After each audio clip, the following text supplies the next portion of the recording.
Do you know what? For the last 14 years, I've lived in inner city Liverpool in Toxteth. I was born in Brighton. I moved up to Liverpool to go to university, and I did a degree. And in 1993, I was newly married, and I moved into a flat in Toxteth with my wife, Steph. And if I'm being honest, it was the last place that I wanted to be. I really didn't want to be there. There was a lot of very serious crime that was going on. There was a series of very high-profile gangland shootings, and there was a real sense of panic and fear in that community. And do you know what? I wanted to be out. I wanted to get away, and I just wanted to get back to somewhere where I felt safe. But you know, as I ventured out to the corner shops, as I started to kick a ball with some of the kids that I started to meet, do you know what? God totally changed my heart. Instead of just thinking about myself and just thinking about my own interests, I started to think of the needs of the community that I was living in. In 1993, I started a Kidz Club, which is basically a modern-day Sunday school.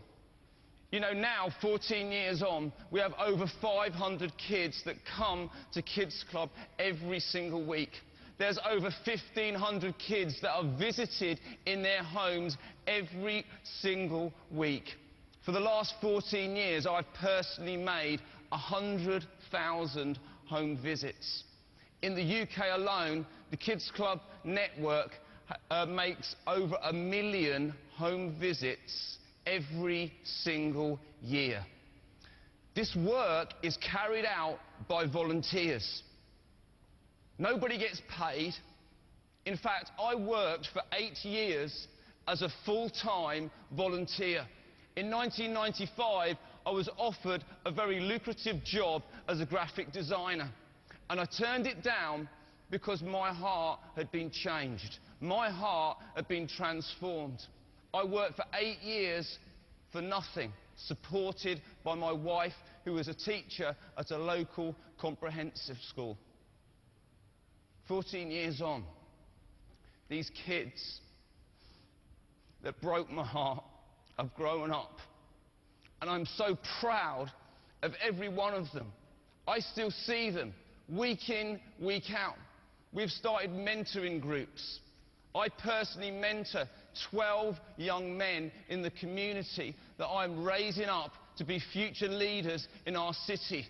I'm teaching them the values of integrity, of good character, to have a work ethic.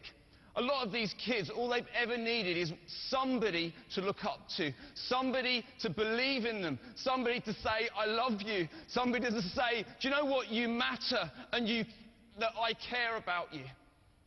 Conference, we need to stop looking at our inner cities as if there is a problem. We need to start looking at the potential in our inner cities.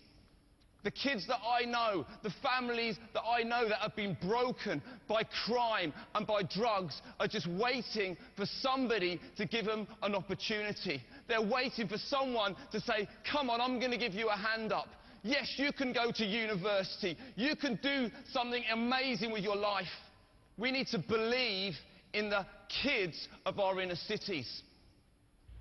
We also need to start to recognise the work that is going on amongst the voluntary sector, and particularly amongst faith groups. As I've mentioned, there are countless of amazing projects that is run by Christians and churches all across the UK. There are kids clubs in Liverpool, Leeds, London, Belfast, Glasgow, Bournemouth, Brighton. Every town and every city, there is an amazing work that is going on in our communities. But all too often, this amazing news, this amazing message of hope finds itself on the editor's floor because it doesn't sell newspapers and it doesn't look well on TV.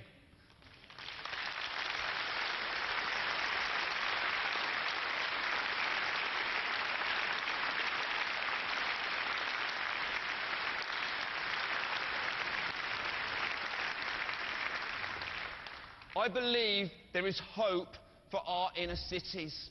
We need to begin to empower local people that are compassionate about their local communities. You can have the best policies in the world with all the money that you want to spend, but if you don't empower passionate local people that care and have a heart for their communities, you are going to not make any difference at all.